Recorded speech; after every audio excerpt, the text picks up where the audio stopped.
Love Life, featuring your hosts Rebecca Detman and Jane Donovan. The sun shines bright as it moves across my face. I feel the light. I choose to encourage, enlighten and educate those who are asking.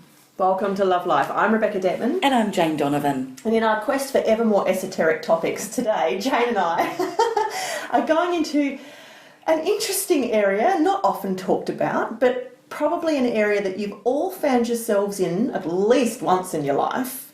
You ever been in that scenario where you've been sitting around with a group of people, maybe even just one other person, and something's come up and you're faced with a choice? And your choice is, do I just go with the flow with that because it makes me feel fucking uncomfortable? Or do I risk upsetting the mood, being the difficult one, changing the vibe and saying something about that? And why perhaps it's important that we do so. And when you do feel that something's so important that you actually need to like skip the record, pattern interrupt, like stop the party, how to deliver it in a way that is to the best effect and perhaps in the nicest possible terms or words. Jane, who's an expert at words. Jane, you can take over from there. It's such an interesting moment because you don't often see these moments coming. You're sitting around and you're relaxed and you're having a good time and there's lots of laughs and giggles and whatever going on, and then somebody says one thing. It could be a joke. It could be a derogative remark. It could be a comment about you. It could be a story about somebody that you really care for. It could be a story about something that you really are passionate about. Or like a political or racist remark. Suddenly you're triggered and realise, hang on, maybe I'm not in alignment with these people as much as I thought. And so it comes from nowhere. You don't see it coming and you've got 2.2 seconds to decide what you're going to do. So I thought it was important to have this conversation because I think we are all faced with these situations where you kind of prepare, what would I do when that happens next, or what will I do when that happens next? And please understand that this is, of course, like everything that Jane and I talk about, another exercise in better self-knowing, connecting in with who you are and supporting, backing, protecting and honouring that. So it's about not being spoken over, railroaded, pushed under the rug, or just being pushed around like seagrass under the ocean, going with the flow, people pleasing. It's not about any of those behaviours. It's about actually stepping up every now and then, and even though you know it might not be the most comfortable thing to do, doing it because you're worth it. Making a point or just drawing attention to something, because if you don't, it leaves a nasty residue in your body vibrationally. You know, it's like a bzz, like a yuck feeling, like, oh. Well, it's almost that thing, isn't it, where if you stay silent, it's like you're endorsing. Yeah. You know, like you were saying before, if somebody says a racist joke and you don't say anything and everybody's laughing hilariously and you don't speak up and say, well, actually, I feel that's racist and I don't feel very comfortable with that. It's like you're endorsing it. It's like the definition of racism is, you might say, well, I'm not a racist. I'm totally not a racist. But if you let that joke go, well, maybe you are a racist. Can you deal with that? You know, and they talk about Nazi Germany. There's this famous quote where someone said, you know, the Nazis came and first they took all of the I don't know, there's some order that they describe it. Like first they came and took all of the officials away, and then they came and took all of the rich people away, and then they took all of the policemen away, and then they took all of the community away, and then they came and took the family away. And by the time they came to take me away, there was no one left to defend me because nobody stood up for anyone else. They just kept letting it happen and happen and happen and happen and happen and happen. And nobody...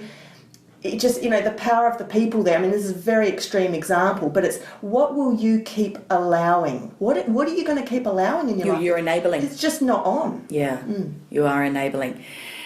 However, then you've got the other side of, well, you could start World War III, you know, over the dinner party. Well, yes.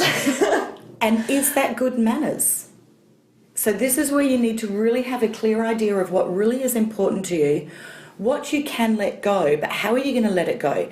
So one of the little tips, that was a combination of tips and tools. That's how I blend my words.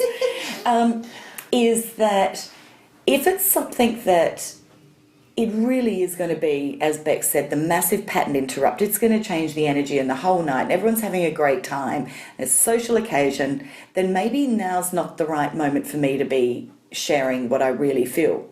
However, everyone at that party is on notice that at some point I'm going to find the right time to say my truth about, I just have to share, this is how I actually feel about that. I just didn't feel comfortable sitting back and not sharing that I have an opposing view, or I have a different view, or I have researched this and I feel I'm quite knowledgeable in this particular field and I'd like to share a bit more with you, so perhaps you could consider this angle in the future.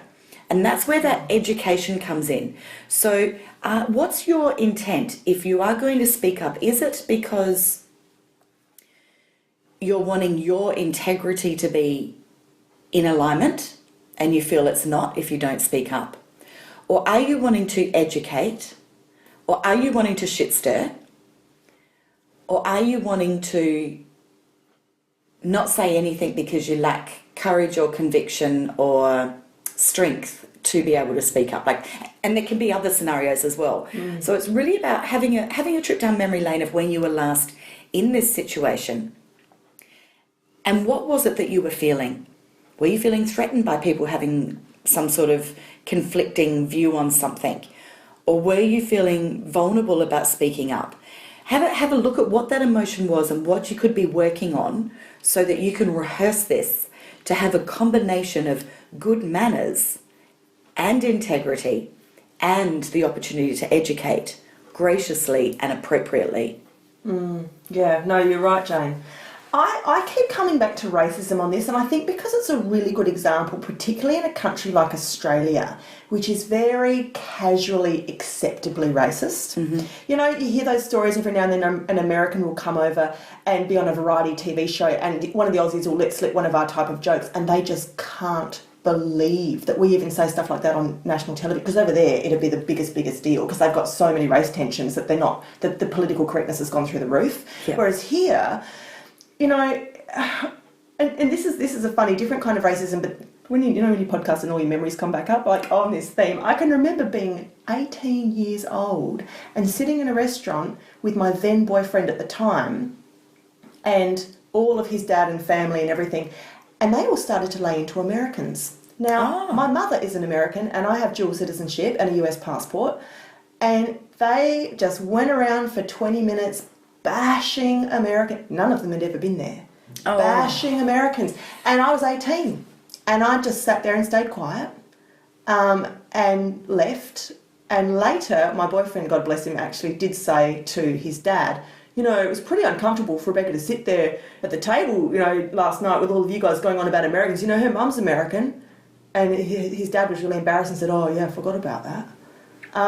Interesting, isn't it? That's racism right there. Absolutely. But then recently I had an instance in my own life where I started to talk with a boy who I was a little bit interested in, and it was all going very, very well, and he checked all the boxes until he said, what are you doing today? And I said, I'm off to Chinatown. And he said something that I'm not going to repeat, and to do with Asian people. And I was so flabbergasted. That was it. He was blocked. He was done. Like, not even a reason. I just disappeared. And that to me is a sign of where my spirituality's gotten to at this point. I cannot sit. I am not interested in entertaining or sitting in the vibration of anyone anymore who is that dimensionally different. I can't be friends with racists. Are you fucking kidding me? At this point in my life, if you actually believe those things or use those words, I can't allow you into my energy sphere. That's beautiful. Does that sound snobby? And no, not at all. Does that sound racist? No. That sounds perfect. Absolutely. However, what are you going to do, Beck, when you're invited to a workshop / boardroom, whatever? It's a corporate thing, and you know that it's your job to be in rapport with everybody there. Yeah, I'll call them on it, and I've done that too recently, because a person that wasn't going anywhere, that I really respected, that was part of my life, also let go a race. Again, it's always racism. They just some casual funny joke about so-and-so such and such. And I just Isn't it funny? I think you must be triggered by this, because I'm trying to think of the last time I heard a racist joke and I can't remember. They're everywhere. Well, they would be, but I'm not noticing them. I notice them all the time. And yet I have not a racist bone. I love multiculturalism. I love how blessed I am to know people from every walk of life. Yeah. That it's no. not triggering me somehow. Well, it's my shadow side then. I don't know. No, it's funny, isn't it? No, I'm just saying that as an observation that I really can't tell you when I heard it. Well, Or, I can think of like 3 in the last month. So the last time... but I can think of people that have been completely inappropriate in where they've shared their political views or their healthcare views or like the big one that triggers me all the time at the moment is refugees. Yeah, right. You know, it triggers me hugely. One of the challenges that I face though is that so often when it's that one line that somebody throws out of, you know, oh, stop the boat people for goodness sake. That's racism. You know, yes it is. Everything anti-refugee is xenophobic. Yes, exactly. Yes. Okay, so I've heard tons of that. Right. I was thinking more jokes, which I don't even want to give an example. I don't think I could come up with one. But I find it hard because I can't sit in that and let that go because I don't share the same opinion, not even close. Opposite, completely opposite. But I also don't have the answers when they come up with their fears.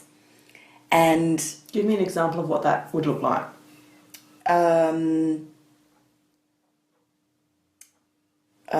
Their fear of... Their reasons why, they're justifying why we shouldn't bring those people in. Is that what you're saying? Yeah, well, it could be something like, oh, well, look what's going to happen to Germany now, you know, because... I don't know. Okay, so here's where I get stuck. I know what I feel, but I sometimes can't articulate why.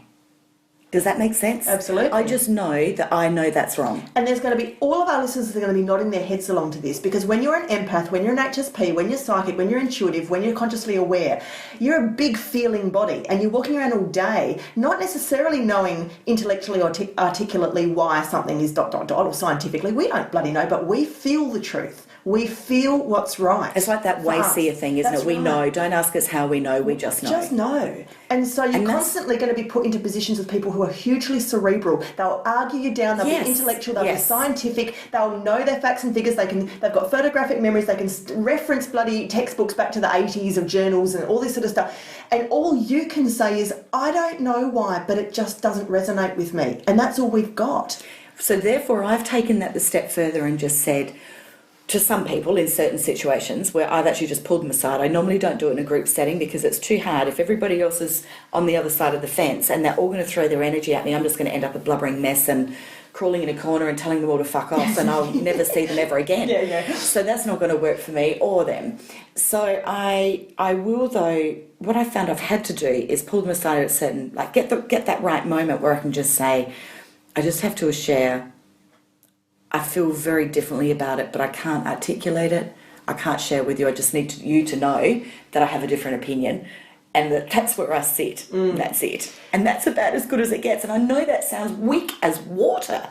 It sounds really weak, but it's all I can do. So let's explain to the listeners why it's so important that you follow up with not letting that thing go. Why should we not let things go, Jane? I think it's important for my sense of truth, spiritual to integrity, have a voice. And now if I really wanted to know, let's say, more about refugees, then I could study that. But as we've said on other podcasts, there are other people that are doing that good work and I can't do everything that I'm passionate about. I just have my Facebook pages that I follow that I know have reputable information, but I'm not researching it like I do, say, sensitivity or love or happiness or healing your past or whatever. So I feel it's about me honouring me and not sitting back and being Switzerland. Sorry, Switzerland. That sounded racist, didn't it? But I love that. Jane said before this episode, she goes, Rebecca, I just don't feel safe around Switzerland. Now, there's a reason behind that. I don't know if this translates into other countries, but we have people that have an opinion and we have people that oppose that opinion, and then we have fence sitters. So here in Australia, maybe here's a racist thing, here in Australia is that people who sit in the middle and are fence sitters are often called Switzerland because they're very neutral and there's so much beauty around Switzerland. Like so often I've quoted them on different forward-thinking things that they do, which is amazing. So this is certainly not are put down, but it's a slang term for people who sit on the fence and don't speak up either way. And so if there is a discussion going on with a group of people and there's passion and there's different points of views and there's a few people sitting there not saying a word, now you can tell the difference between people that actually don't know anything about the topic. Yeah. And so they're really sitting there and they're listening, they're actively listening, and they're learning or forming their own opinion through being educated on the different points of view, versus people who have an opinion and their lips are a little bit pursed and they're not prepared to share it. And they're the ones that I don't feel safe around. And they're the ones who are the first to trot out all the passive-aggressive behaviours, the eye rolling, Correct. the heavy sighing, those kinds of noises. Correct. Like, and then go away later and have a big bitch at the water cooler all about what just happened in there in the other room. That's right. And not having dealt with any of it. That's right, exactly. Again, learnt from mothers, learnt from societal, cultural things, people-pleasing. And that was me. That was me for a long time. Was in different situations, and then go and passively aggressively deal with it behind the scenes afterwards. Like, oh, thank God I don't do that toxic behaviour anymore. So that's why I feel at this point in my life that it's important for me to speak my truth. But I have to know what it is I know and what it is I don't know and what it is I feel, so I can speak my truth respectfully. So something like if somebody went, oh, goodness sake, another crybaby, have a look at that. Now that's going to trigger me and go, well, actually, no, that person's not a crybaby. They're highly sensitive and perhaps they're actually feeling so much that they are self-managing their own balance system. And I know what happens then. That person then rolls their eyes and goes, oh my God, you have to take it so seriously. Yeah, that's right. Hell. And that's then where I have the standard line of saying, I totally understand. We don't need to get into a heavy discussion now, but it is a field of interest to me and it's something I've spent years studying. So if you ever want to know more about crybabies, let me know and I'll tell you all about them. I love it. Party with Jane. Who wants to go to a dinner party with Jane? Oh my God, I know nobody. No, actually, I can be a good party guest. I can. Oh no, I can be imagine. quite funny, actually. Hey. I don't have to be controversial compliment. and deep thinking all the time, I think it could be quite an electric, kind of exciting, instead of a thrilling kind of a dinner party. All right, so I want to circle back around to where we were 4 minutes ago or 7 minutes ago, where I sort of said, now, why is this important? Why is it important not to let things slide? And Jane said it's about honouring your truth, which is, again, it's self-worth, it's self-love, it's I'm good enough to have an opinion, to be heard, to state what I think is right. I have human rights, I can enact those and put them forward. I also think there's a realm here of spiritual integrity. Yes. Ethics and morals in what I would call a spiritual way, because they're not laws and they're not even necessarily what's put down as socially acceptable behaviours or manners. It's just what is right by you at the deepest core level of what is allowable and acceptable and just what is not. And it's about, again, this is all self-knowing. I was going to say, it's almost like when you know better, you actually are expected to do better. And you have to hold yourself accountable to that. Who else is going to? This is about you being a true grown-up. Did I say this on the podcast the other week? Because if I did, I have to say it again. I had the funnest conversation with someone about a fortnight ago who said to me, he said, how do you know when you're a grown-up? And I said, I don't know. And do you know what his answer was? Well, not his answer, but he said, you can be in a job at 25 or 31 or 47 and something happens. And the first thing you do is look around for someone to ask. And it's like, when you stop looking for someone to ask and you just fucking figure it out, you're a grown-up. Congratulations. Oh, You're a grown-up. look at that. So look at me. I get my bloody tax or whatever. I go, Dad, or what does this for mean, Dad? Dad, can you put oil in my car? Like, I'm not being grown up. And I understand different people have different skills in different areas and that's different. But I really took this guy's point. If it's something that technically you could figure out, fix or do, then bloody step up to it. That's interesting. Isn't it, right? So if we put that analogy into the spiritual integrity corner and we say, as Jane said, if you know better, hello, excuse me, you're expected to do better. Who expects you to? Well, that's between you and yourself and God, shall we say, in Oprah language, and God. But no one is watchdogging you It's just that you're the one that's going to have to go to bed at night being left with the residue of the feelings of, you know, how you feel about this sort of stuff. And this is the kind of stuff that can snowball in life. If you're constantly not really voicing your truth, it's gonna result in an energetic heaviness that you're going to be carrying around, I think. Well, I think you're going to feel like you are lacking. It's going to highlight to you that you lack in self. The word was there, now it's gone.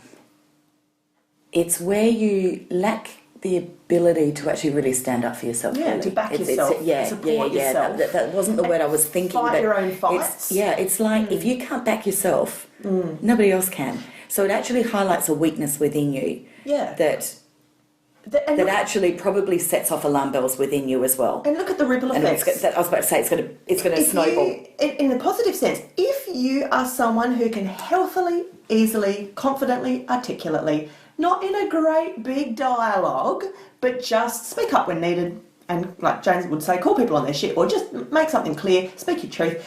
Just imagine the ramifications, the ripple effects of positivity that is going to have in your relationships, both personal and professional, both intimate, girlfriends, boyfriends, whatever, in your career, in the way that you advance yourself professionally, successfully. You know, it's going to clean up so many areas of your life, just that one small thing, which you might just think, I'll just let that go at a dinner party and I felt a bit bad about it, but, you know, I'll move on. Well, no, because that's one of many, many, many small things that add up in a lifetime to paint a picture of who you are and how you're viewed, in fact. Exactly. So let's look at good manners versus education. Yeah. All right. So good manners is also knowing when to back off. Yeah, exactly. And also understanding your delivery. So when somebody says, I think they should, I'm really looking forward to the fact they're making it compulsory that everybody has to be immunised, and you think, I don't agree with that. You know, if you just yell across the table, bullshit, I think that's crap. You know, that's not exactly good manners. That's just we're picking a fight. Versus... So funny though. Do you want to just stick up for yourself but let it go and say, yeah, I understand a lot of people do share that opinion. I've done a bit of research on that and I'm not really sharing that opinion, but I respect it's yours. Perfectly said. You can just shrug and say, yeah, well, it doesn't resonate with me. You can do that as well. Exactly. Just leave it at that. You can then go, well, here is an opportunity to educate if you wish, but, you know, you've probably done 10 years worth of research and read 1,000 papers on this topic to come to your decision, and you're not going to be able to articulate it in 2 minutes politely at a dinner party. It can get overwhelming. Like I can find, if somebody turns around and demands to know why, I can go tongue-tied, because it is what Jane said. That's also, it's the knowing. There's so much that you don't even know where to begin, and it's like, I can't explain to you the gathering of evidence I've done for 15 years in 1 minute. Right. Well, it's like that friend of mine that I said that chooses to not drink alcohol. He's not a recovering alcoholic. He is chosen for various different reasons. And when people say, "Oh, why don't you drink? Are you an alcoholic or a recovering alcoholic?" And he says, "No, but there's actually not a short answer to that. If you're really answering that question to be educated on it, it's going to take longer than we've got now, but I'm happy to do it." You know, so you're opening the way of... He kind of puts them in their place, as if to say, it's not something to joke about, there is actually some seriousness and some depth behind it, but I'm not going to just unleash it on you now. Yeah, it's your choice. That's right, yes. And that is actually good manners, because somebody might just be being polite, or somebody's not being conscious. And look, most of these sort of conflicts come from not conscious people. Right. Or it's when they sit there and they start bitching about a work colleague that you really actually like this person and have hung out with them, and everyone's getting stuck into this person. You know, what do? You can just say, look, again, compassion, and use that sandwich method I've talked of before. You know, good, positive, negative, positive, bread, meat, bread. Yeah. And so you would say something like, look, I understand that perhaps on times this person has given you guys grief. I've actually got a really good relationship with this person, and I haven't found that. And I just want to say that, you know, it's been good for me, and maybe, hopefully in time, you guys might find that as well, or whatever. Now we're in the realm of loyalty. Yeah. So loyalty is when it's not something racist, it's not something political, it's not something you disagree with, it's when someone you know needs defended, or you feel the urge to protect or defend somebody. Well, you just can't sit in somebody that you care about being ripped apart.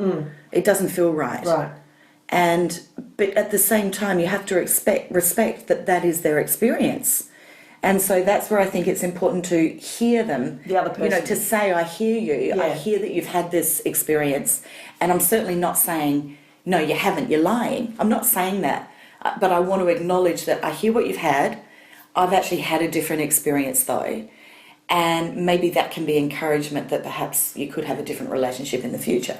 And if you're listening to this podcast and you're going, Jane and Rebecca, I totally agree with you. You're both amazing. No, I totally agree with you, but I really struggle with speaking up. My whole life, I've never been able to be the one that speaks up. Well, guess what? This is an awesome opportunity for you to trot off and do some of that work that we're always telling you guys to go and do with your various practitioners, healing techniques, tools, modalities, whatever.